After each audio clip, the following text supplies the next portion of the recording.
Welcome in to Locked On Knicks. Alex Wolf here, joined today in crossover week, as it sort of turned into, by Ben Beecken of the Locked On Timberwolves podcast. And we're talking about who else? Karl-Anthony Towns. Is he a good fit for the Knicks? What's going on with him in Minnesota? Why do they want to trade him? And also, is there a package that would work for both these teams between them? Or would a third team pretty much have to get involved because of lack of fit between the tradable pieces on both? We got all that and more next on Locked On Knicks. You are Locked On Knicks, your daily New York Knicks podcast, part of the Locked On Podcast Network, your team every day.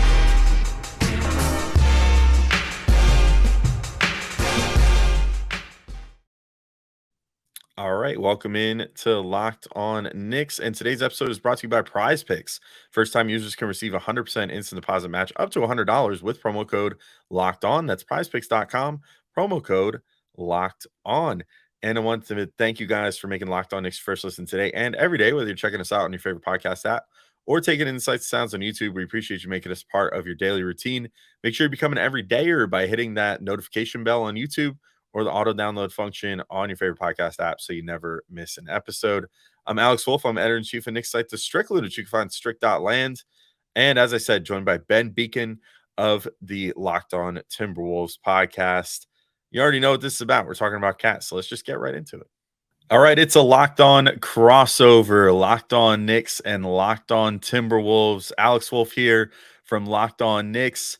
Ben Beecken to my right or left, depending on your perspective on YouTube right now, from Locked On Timberwolves. And we're here to talk mostly about Karl-Anthony Towns, but in general, just sort of about our two teams and where they find themselves in this offseason. Ben, we may as well not beat around the bush because there's a lot to talk about. What's going on with Cat right now? Yeah, I mean, it's obviously Cat, it feels like, has been in trade rumors for the majority of his time in Minnesota. And it's funny now. It's actually a really touchy subject. It always has been, but especially now because Karl-Anthony Towns has publicly said he wants to be in Minnesota. He said it before last season. He obviously signed the Supermax last summer, kicks in next year. And he said it even recently. And obviously the Wolves, like, he's under contract for the next 5 years or whatever. It's really more that the team was disappointing last year. The Wolves went 42-40, and everybody expected them to sniff 50 wins and potentially be a top 4 seed in the West after the Rudy Gobert trade.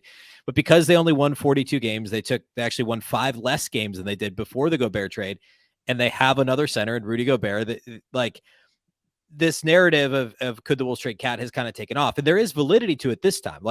I've said for years on Locked On Wolves, hey, the Wolves aren't trading Cat. There's no reason, and I'm not, I don't mean to throw all national media and big market media, under the bus coming from a mid-market Midwest team, but there tends to be a narrative of hey, these other teams can trade us their stars. It feels that way, at least sometimes. And it really never felt real until now, and it's strictly salary cap related. I mean, the Wolves are about to give an extension to Anthony Edwards, an extension to Jaden McDaniels, and they already have a Max and Rudy, and obviously a Max and Cat. And so it's going to get real expensive real quick, especially with the new CBA. So that's where it all stems from. It's entirely possible that Karl-Anthony Towns is traded. Yeah, how scary do you think that? I mean, you alluded to the Supermax. I mean, do you think that there's a chance that something like this might come together with the Knicks or another team almost exclusively because of this new CBA and how punitive it's going to be for teams that spend too much? And I mean, Cat, by the end of his deal, by 2027 to 28, which what's head math on that? He's not super young anymore. He's 28. Yeah. So he'll be 33 by then, roughly. Mm-hmm.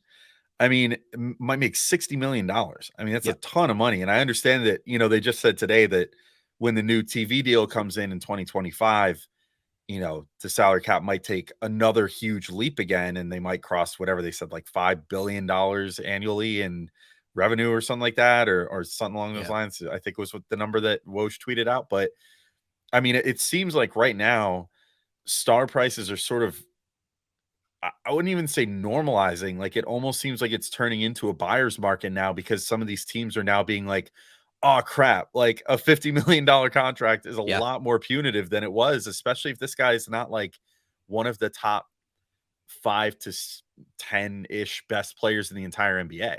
Mm-hmm. Yeah. And at this point, it really feels like, Cat's kind of squarely in the middle of what most would consider his prime years. The ship has probably sailed for him being a top 5 player in the league. Like, I mean, I had Howard Beck on Locked On Wolves on Wednesday. We were talking about at the end of the show, just kind of like just a few years ago, it was like Jokic, Embiid, and Towns. Like, who would you rather have? You could throw Porzingis in there. Like, who's gonna be the real like unicorn, right? That was the term a few years ago, and it ended up being Jokic and Embiid left the other guys in their dust, and Towns up until this last year, it was never had any major injuries. He missed a few weeks here and there, but yeah, I mean, he's 28 now, and that idea of a top 5 to 7 player like Anthony Edwards, there's definitely hope for that to happen. And so the idea for the Wolves then, of course, and Tim Connolly, the Timberwolves president of basketball operations, said as much in his exit interview at the end of the season. He was basically like, hey, we're building, and not basically, he did say, we're building this team around Anthony Edwards. And then, of course, he threw in the, and Cat and Jaden and everybody. But everyone knows that like Ant is still going to be cheaper. He hasn't gotten his extension yet. So he's cheaper than Towns. He's younger than Towns, and his ceiling at this point is higher. And because in part because of the new CBA, a team in a market like, well, really nobody's going to want to pay the repeater tax under the new CBA, but like a team in the Twin Cities can't afford to do that. And so I think that's what's driving this whole thing. And frankly, I still think it's unlikely Towns is traded before the season. But I'm starting to come around to the idea he may be traded at the deadline. And by the way, Howard Beck was pretty adamant that he thought Towns would be traded, if it's not now, by the February deadline. Yeah, it just seems like if the Wolves get an opportunity to trade it, because the luxury tax, for those that are not familiar, is tallied at the end of the season. So it's not actually where you start, it's where you finish with salary. So if the Wolves go through the first half of the season and say, all right, fine, let's give this Cat and Gobert thing another swing and just see how it goes. Of course, if they hit like the trade deadline and they're a top 4 seed or something and they're sort of realizing their potential, they'll probably be like, well, no. Yeah.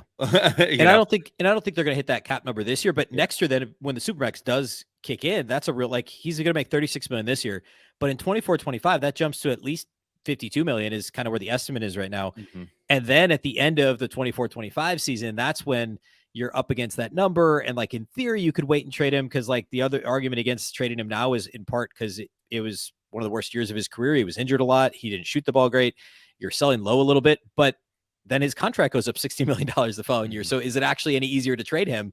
And that's kind of the game, almost like the Timberwolves almost playing a game of chicken with themselves, like trying to figure out like what's the right timing on this.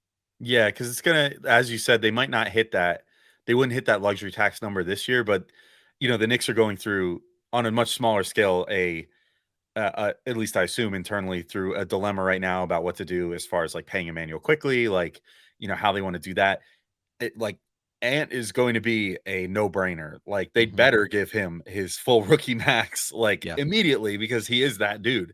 Like, and that's the guy they're trying to build around. So that's going to kick in by this time next year. We'll be talking about, hey, for the 2024-25 season, his first year of his rookie max is going to be kicking in. That's going to be a lot of money committed to Towns, Gobert, and Ant alone. You're probably looking at 130 or so million dollars just between those 3 players. Yeah. So, And well, that doesn't even include Jaden McDaniels, which actually, if I could ask you, Alex, about Quickley, and maybe we get back to Quickley later when we talk about potential trades. What's the thought on what is he? In my mind, he's probably something similar to Jaden McDaniels, where you're not giving him the rookie max, but he wants something close to that, and he's probably looking for, I would imagine, something similar to what Jaden McDaniels is going to get. I believe they're the same draft. Yeah, the same draft as Ant too. So, what's the kind of the current thought on what they might be able to get done with Quickley? It's like $1 million question, right? Or maybe a $20 million question. Who knows? I think, and Gavin and I talk about this a lot, I'm kind of the mind of, if they can get away with like $20 million, like 4 for 80 or something like that, I think you take that running away with Quickley at this point. I think he's well worth that.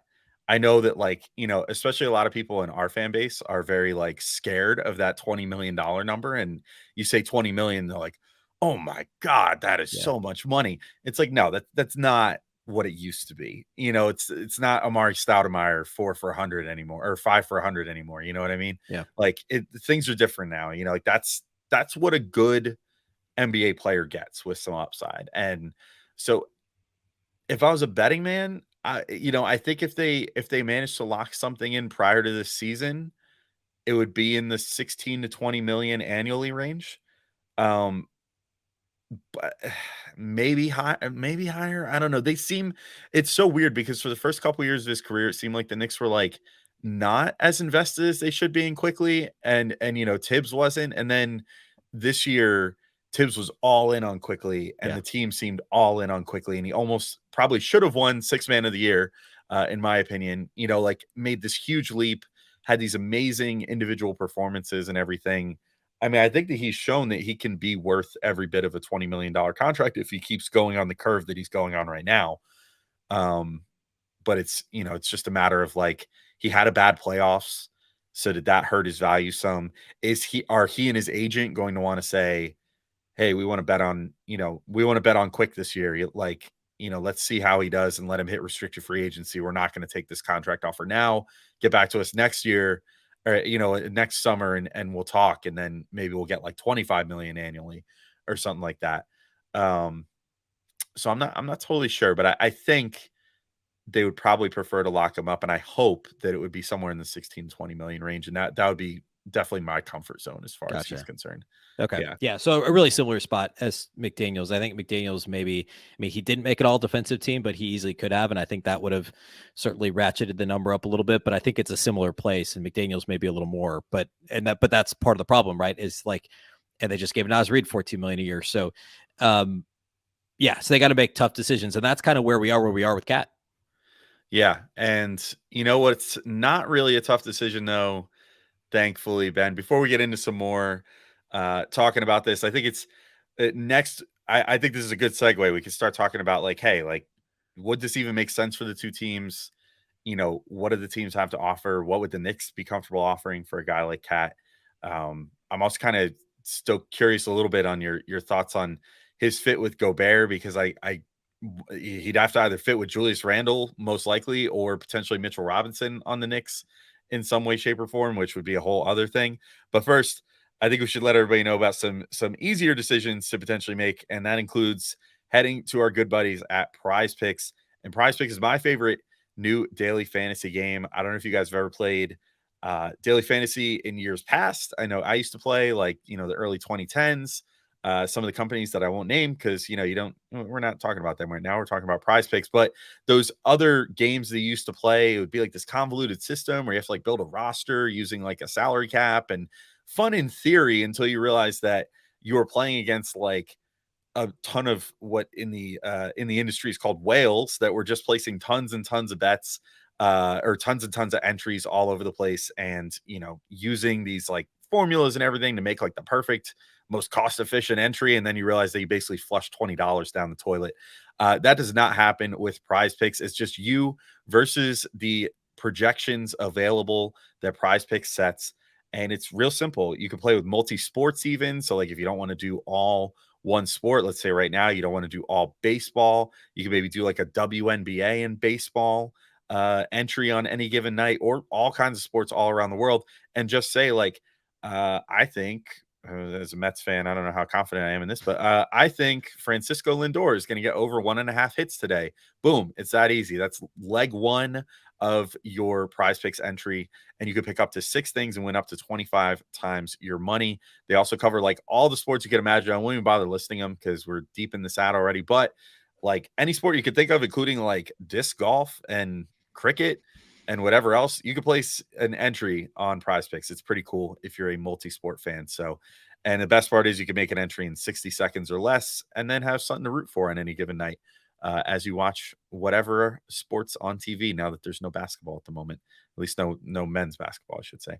So download the PrizePicks app or go to PrizePicks.com to sign up and play daily fantasy sports. First-time users can receive a 100% instant deposit match up to $100 with promo code Locked On. If you deposit $100, PrizePicks will give you $100. If you deposit $50, PrizePicks will give you $50. Don't forget to enter promo code Locked On at sign up for an instant deposit match up to $100. All right, and we're back in talking about the Knicks and the T-Wolves and Karl-Anthony Towns, mostly as the guy that is most likely to move. It's been a while since I told this story, and I'll probably tell it to you for the first time, Ben. I've always sort of followed Cat, and it pains me that I'm not the biggest fan of his game at this point in his career, because I got to cover him in high school one time. That was pretty fun. That was like Nice. one of my favorite things in my early 20s. Yeah, I got to when I was like somewhat fresh out of college, I got to cover a oh my god, why is it St. Anthony's game? He was St. Anthony's, right? I always mix them up. Yeah, he was St. Anthony's Metuchen. Yes. I got to cover one of his games. It was against a team that was in my area, that was from the Mercer County area, and they basically went there to get like completely washed by Cat's team in the first round of the state playoffs. And so I got to just sit there and basically watch Cat and Wade Baldwin, another future NBA player, and Marcus Towns, who was on the Loyola Chicago Cinderella team. Those three were teammates at one point, and they just absolutely destroyed the team that I'd covered all year. And then I had to go get a bunch of sad quotes after the game. It was great. But anyway, to get back on topic, so if we start getting into deals here, I'm kind of curious what your thought is. What do you think Cat's value is at this point? I mean, I'll tell you what my concerns are before you say what you think his value is. The injuries worry me. I mean, I know you said that this year is the only real like significant injury year, and yet he's played 35 games, 50 games, 74 games, and 29 games his last 4 years. Now, whether those are just nicks and bruises or not, like that's a lot of time missed regardless. The other concern is, well, okay, this is like a twofold. This sort of goes together like hand in hand. The defense worries me. And, I don't think he can anchor a defense as a center. And yet I think we saw, correct me if I'm wrong here, I think we sort of saw this year, like I when they made that trade, I was like, there is no way that is going to work, because I can't see Cat staying in front of anybody at the 4. Like he can't stay in front of people at the 5 a lot of the time, And so the defense worries me in that regard. And then specifically as it pertains to defense, he's already played for Tibbs once. And maybe you could shed some light on this, but my indication of that whole thing at this point, the whole how things went down in Minnesota, was it seemed like initially like it was like, oh, all of the younger T-Wolves hated Tibbs, like it was like, oh, Levine hated him, Wiggins hated him, Cat hated him, blah, blah, blah. But the more time has gone on, the more mics have been shoved in the face of these guys that used to be on that team. It kind of seems to be like everybody always alludes to like, no, I didn't have any problem with Tibbs. It was someone else. And it's very clearly Cat. So that kind of worries me too, from the perspective of the Knicks. But like I said, I'm kind of curious what you think his value is at this point. Yeah, in terms of his value, that's really tough to say, and in part because of the Supermax that he's already signed. And I like Wolves fans, if you go and look through Wolves Twitter, Wolves blogs, like before the draft, the idea of a Wolves trade with the Blazers for the number 3 pick to draft Scoot Henderson and maybe get Anthony Simons back, or there would have had to be other pieces involved, obviously, but that was often rumored, and it's actually come up again recently, even after the draft, as a possibility to try and team up Cat and Dame. There was a report, I think it was Jake Fisher right before the draft, basically saying Portland didn't think Cat was worth that, and the Wolves didn't want to do it either. So like, why was it ever a rumor? I don't know. But like, that was kind of a weird kind of wake up call. Like, Portland didn't think Cat's worth the 3rd pick to team with Damian Lillard. Like, that's really interesting. And there's kind of been this theme, and I'll go back to something else that Howard Beck said. He basically said that the Wolves can't overplay their hand. They need to trade him sooner rather than later because they don't want to end up in a John Collins situation. Now, my counter to that is that Towns is better than John Collins ever has been, but I take his point. And then also, like, he said that there isn't a huge market for Cat. I'm paraphrasing, but he basically said like, hey, there aren't that many teams that are willing to give up real assets, and the contract becomes prohibitive because of the salary matching, which is one of the reasons why it's easier to trade him now than it will be, in next summer. So, looking at the Knicks roster, it's actually it's not that easy. If, like, say I don't want RJ Barrett, if I'm the Timberwolves, it's hard to come up with a trade without finding a third team that actually works because of how much money Cat makes. So I think that's going to be the toughest thing, is like, what is his true value?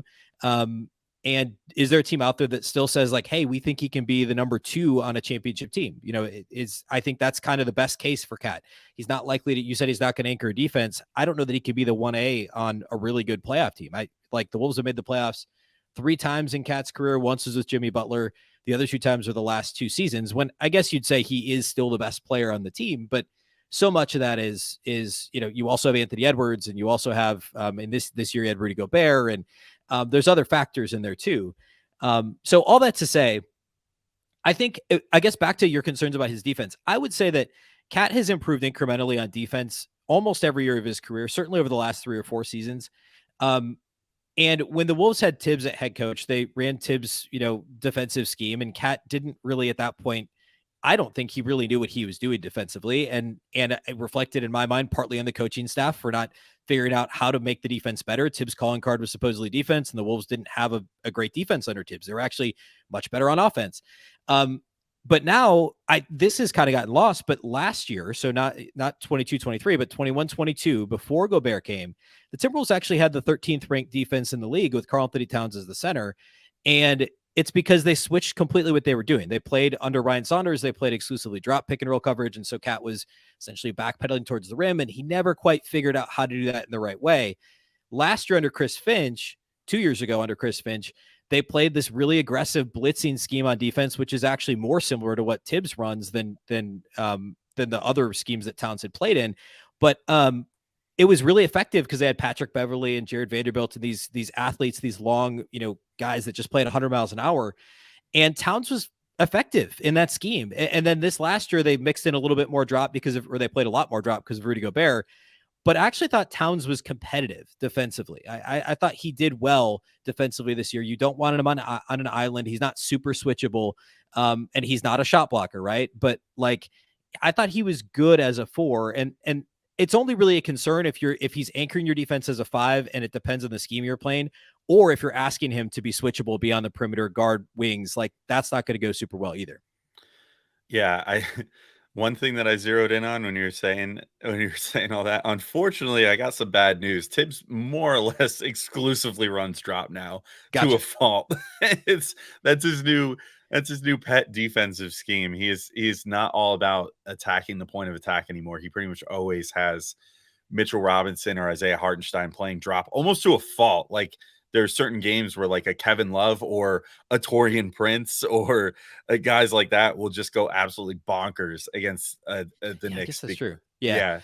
But yeah. Well, and Towns has never, he did a little bit more of it this year, but usually he was on the floor and it was Gobert that was in those actions intentionally. And Towns was usually playing, they would have him as the low man, or they would, try and kind of, in a sense, hide him on a lower usage guy on the other team. Yeah. And he's still he's not a horrible defender. It's just he's got to be in the right concept, and he's got to be completely dialed in. And again, I think all that's improved. It's just like you said, it's still somewhat something of a concern. Yeah. Well, I have some other concerns too. And a lot of it boils down to, how does this deal even work potentially?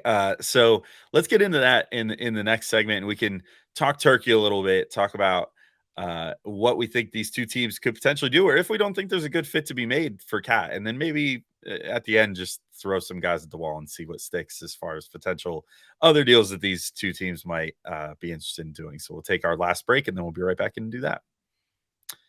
All right, so we're back in to finish up our discussion here. Now we're to the point where maybe some people skip to in the podcast or in the video already, where we talk about the potential offers that it could potentially get this deal done.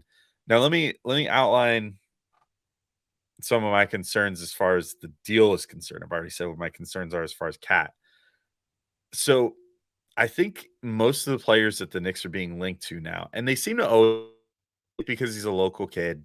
Like I said, I covered him in New Jersey. He grew up near New York. I believe he said multiple times he grew up a Knicks fan, all sorts of stuff. So that's a natural connection to make. But I think the difficulty here is that the Knicks seem to be looking for a wing upgrade. Most of the other guys that are being linked to now, and these are episodes we've done this week, like Paul George, Zach LaVine, guys of that ilk.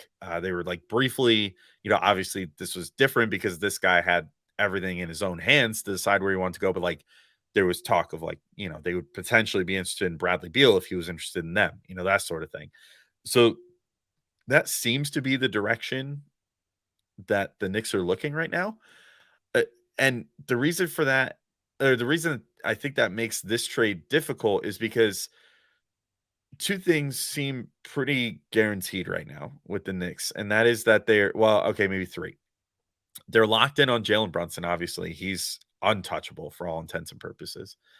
They seem, at the very least, fairly locked in on Tibbs, and saying, you know what, he got them to the second round this year.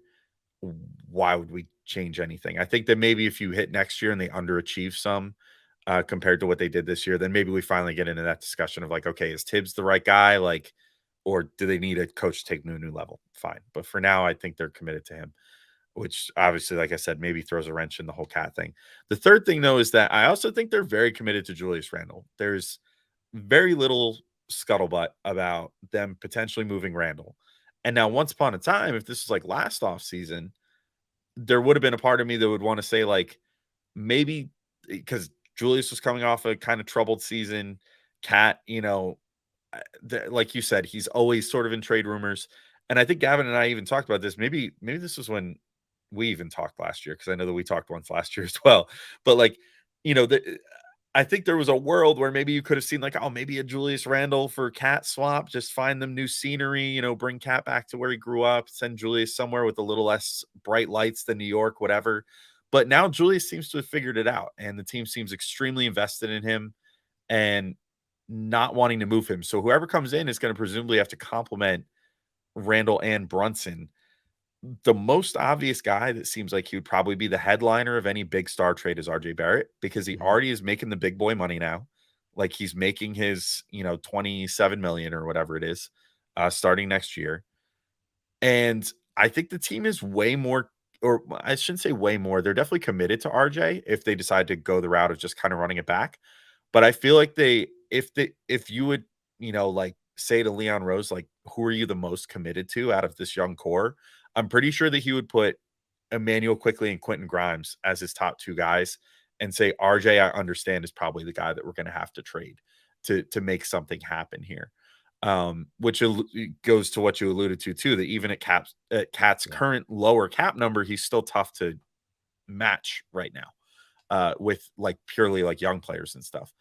The Knicks do also, of course, have Obi Toppin that they seem fairly ready to move on from at this point. Although who knows? They just signed his brother to a two-way deal, so I don't know what's going on there. But what are sort of your thoughts? Like, if you were looking at a potential deal, you didn't seem too thrilled with the RJ concept earlier, but if that was the guy that was coming back, does that just make no sense for the T-Wolves because of Ant and because of how similar they are? Yeah, that's where my head goes immediately. And I know that Barrett has played, he played more, I think a couple years ago, played more at the three. And so like you could play them together in theory. That's like technically his role now, for what it's worth too. Gotcha. Like Quinn Grimes is more like the nominal two, although they're very similar sized guys. Yeah. So they're just kind of just wings out there. But like Grimes, I think, is the nominal like two guard right now. Okay. So like theoretically they could play together. My concern is that offensively they're similar enough and they're both high usage guys. And like, I mean, you're essentially recreating the problem you have with Cat and Rudy with then Barrett and Ant. And I know it's a little different with wings than bigs, at least defensively. In theory, it's easier to figure that out. And you can alternate, not literally alternate, but you can switch off who's initiating offense or whatever, who you're running plays for. But I'd have concerns about taking the ball to Ant's hands for, frankly, a less efficient player. And I know RJ Barrett can score, but he's not as efficient as Ant. And now clearly there's upside. And so like, because he still is only 23, he just turned 23, I think. Mm-hmm. So there would be a ton of upside for that backcourt or for those wings to have both Ant and RJ Barrett. The concerns are around the inefficiency and like, are you then taking possessions away from Ant in a similar way to like, say, D'Angelo Russell did the first part of last year and the year prior? Was like D'Lo was a relatively efficient scorer, but he didn't get to the line like Ant, and he didn't, he just like, he used too many possessions with these mid-range jumpers, and you just want the ball in Ant's hands. And I worry a little bit about that with RJ Barrett. And so when I first looked at this and I looked at the Knicks roster, I was like, I don't know that you could even come up with a trade without him. And it's really hard to do. If the Wolves said, hey, we're not interested in RJ Barrett, like, I mean, you'd have to have like Evan Fournier's contract in there, almost for sure. And then from there, it's just throwing in a few smaller deals. Like, I think Hartenstein still has a year left on his deal. Is that right? Mhm. So like you could get there, but it'd be difficult to do it. Yeah, like if the Knicks were going to throw together a deal, and mostly make it like pick forward Yeah. and less player forward, which they certainly could do. Like with how the market's shaping up right now, if they threw like 4 picks the T Wolves way, they would probably be like moderately okay with that. I would assume because that would sort of recoup the Gobert trade Mm-hmm. and sort of like restock the cupboard a bit to make the team better going forward. They could just from a pure salary perspective make it work between like Evan Fournier, off the top of my head, Evan Fournier, Obi Toppin makes about 8 million final Mm-hmm. year of his rookie deal. They smartly signed Daquan Jeffries and who's the other guy? Was it Roby? Isaiah Roby to like 1-year deals at the end of the year that are on the cap sheet worth $2 million or something like that. So they could throw both those guys in there. That probably gets you close. Yeah. It's maybe not quite there yet, but within the 120% rule or 125% rule or whatever, that's probably like knocking on the door there. Maybe And you would take like McBride or something, and they could make that work. yeah, Um, and if I'm the Wolves, frankly, like if it was me, or if like I'm saying what I think Tim Connolly would do, I want to say that he would be more likely to lean on the pick heavy return anyway, because of all the money they're already going to owe. And if you like, I get that RJ Barrett makes a lot less than Towns still, or than Towns is going to, but if you're then backfilling that with a guy who's redundant with Edwards, at least a chunk of it, I just don't know that does a lot for the Wolves. So I think it would have to be the Knicks have like 4 first-round picks next year. So I think, if you take a couple of firsts and a couple of seconds, and the Wolves certainly would ask for Immanuel Quickley, and it certainly sounds like the Knicks would not be interested in that at all. Am I right in saying that? Yeah, I think that would be a non-starter for them Yeah. at this point, to be completely honest. Like, I think that because of Quickly's role on the team and how versatile he is, like the great thing about Quickly versus say RJ, like I actually just had a really good long discussion with my buddy Schwan about this on another Knicks pod Strickland today, actually, as we're recording this on Wednesday. And it was like we were talking about it, and we're like, in a vacuum, I guess like RJ still is sort of like by many ways to look at it, like the more talented player, like the guy that still at this point has more likelihood to turn into a potential like alpha scorer sort of thing, like number one option on a team sort of guy. But Quickly, I think if they're looking to add another high usage player, they're going to want to hold on to Quickly because he's just proven to be so versatile, like in the fact that he doesn't necessarily need the ball in his hands, but if you need him to have the ball in his hands, he can do that. If you need him to go out and get a bucket, he can find a way to do that. But he can also just spot up and hit 3-pointers. He can just go out there and really affect the game on defense and then just be like a willing ball mover on offense. Like he seems to have no qualms with doing whatever it takes when he's on the floor. I think he obviously prefers getting some initiation reps and stuff like that to be able to, be more of a point guard. But he just kind of does everything, and he plays really well with Jalen Brunson, plays really well with Julius Randle. Like there's pretty much not a single guy on the team that you can look at and be like, he doesn't play well with that guy. He just has bonkers advanced numbers across the board like that are like it was really funny. I saw this stat the other day. I brought this up on the Bulls pod the other day too, and they just raised their eyebrows. But so there was this like stat that this one website came out with that my friend sent me that was like an asterisk stat to like put asterisks on championships based off like how many teams that team faced that year with guys that were injured and blah blah blah. And it was just kind of like a funny little experiment thing. Yeah. And yet when I was looking at it, I clicked on this season and it was like, oh, a top 30 player is worth more in terms of games missed than than like a top 150 player. And then like anything outside of a top 150 player didn't get an asterisk if that player missed time or whatever. And I looked at it nestled in between like Kawhi Leonard and Giannis and like everybody else was Immanuel Quickley in the top 30 because they used like D Raptor or like Raptor War or something like that. And all these stats just like literally paint Immanuel Quickley like he should be like like if things keep progressing, like he'll be like all NBA or something. Yeah. So I think the Knicks are going to be very reluctant to include him And in see, a that's deal. exactly when I Yeah. like he's the guy that I would start if I'm Tim Connolly. I'd Yeah. be like, well, I want Quickly and picks, and then we'll Mhm. figure out the salaries. And I'm sure that it sounds like the Knicks would be like, no. And so No, then you can have RJ. That's what they would say. yeah, exactly. And then it's like, well, we need more picks. And so that's why like I would never say that there's so many Knicks connections, and you touched on a couple, but like I mean Leon Rose is one, and obviously Tibbs is one for better or for worse. And Towns, growing up in Jersey, growing up a Knicks fan, like there's so many of those connections that it just kind of has felt like this is a persistent rumor. And even though Cat and the Wolves are saying all the right things, and I think it's tough to like you really if the Knicks don't trade quickly, aren't going to include quickly, and the Wolves don't want just a bunch of picks and a bunch of salaries, it's hard to make it happen without RJ Barrett then. So but like we can never rule it out because of all those connections, and because the Knicks are the Knicks, and they're going to be looking for another star. And I actually think you talked about the Towns Randall pairing. I wouldn't love that, but I also think Towns and Jalen Brunson would work well together. So like there's certainly like that's the thing about Towns' offensive game is he can play whatever you want him. You can do whatever you want him to do on offense, and he's going to be dynamic. So like it's certainly the rumor is not going to go away. And it's certainly possible it could happen. To me, it's always felt like there should be a third team involved. If Quickly's not going to be traded, I think there almost has to be a third team. Yeah, I kind of think so too. I think it would just take the Knicks sending RJ to some other team that would value him, and then that other team sending some players that are more akin to a Quickly type Mm-hmm. to the Timberwolves, because I think that it's very context dependent why the Knicks would want to hold on to Quickly versus hold on to Barrett, because they're just trying to.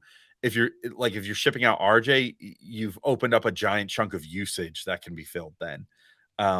Whereas if you're shipping out Quickly, his usage isn't as high, and Right. his need for usage isn't as high. Yep. And so therefore it's a lot easier to just like it's a lot easier to move an RJ Barrett than it is to move it Quickly for the Knicks. Yes. Even if in a vacuum, RJ is still kind of more valuable, which is sort of like what you said, like from the Timberwolves perspective, they would just want to get more complementary players and Exactly. turn things more over to Anthony Edwards to just Yep. sort of be like the alpha and omega of that team. Exactly. On And that's sorry. And that's why like I'm sure there's another team out there that looks at RJ Barrett and says, hey, high usage score, like if he turns the corner, he could be an all-star, and like we'll take that chance because we're, insert random borderline playoff team here. And the Timberwolves would all the reasons you've listed for why the Knicks wouldn't want to trade Quickly is why the Wolves would want Quickly, because they could plug him in. I said on the show several weeks ago on Locked On Wolves, like, hey, Mike Conley's under contract for one more year. Quickly could be the sixth man, play some combo guard off the bench. And then Conley leaves, it quickly could become your starting point guard next to Anthony Edwards, or however you want to term that. Like that would be a perfect scenario where Quickly could score with the second unit. He could facilitate with the first unit, play off the ball with Ant. Like there's so many as a complementary player, a really, really good one. That type of player is exactly what the Wolves are looking for this offseason. And there's, not versions that aren't nearly as good as Quickly that the Wolves have been connected to in free agency and on the trade market, of guys that could run the second unit and also play with Ant, and Quickly would absolutely fit that bill. So yeah, I mean, I think a third team, and the Knicks having a ton of picks are another reason why they're going to be in the conversation if the Wolves trade Towns, because the Wolves don't have a lot of picks on their ledger because of the Gobert trade. So it's certainly something that's not going to go away. Yeah, and I think, I wanted to talk about some more players and whatever, but we're running a little short on time. And also, I mean, I feel like we covered almost all of them. Yeah. All the relevant ones, at least. I would have in a different world, I would have potentially brought up Taurean Prince as a possible guy that the Knicks would maybe want just for some bench shooting, or a Naz Reid in a potential like sign and trade, but obviously both those options are off the table now. Yep.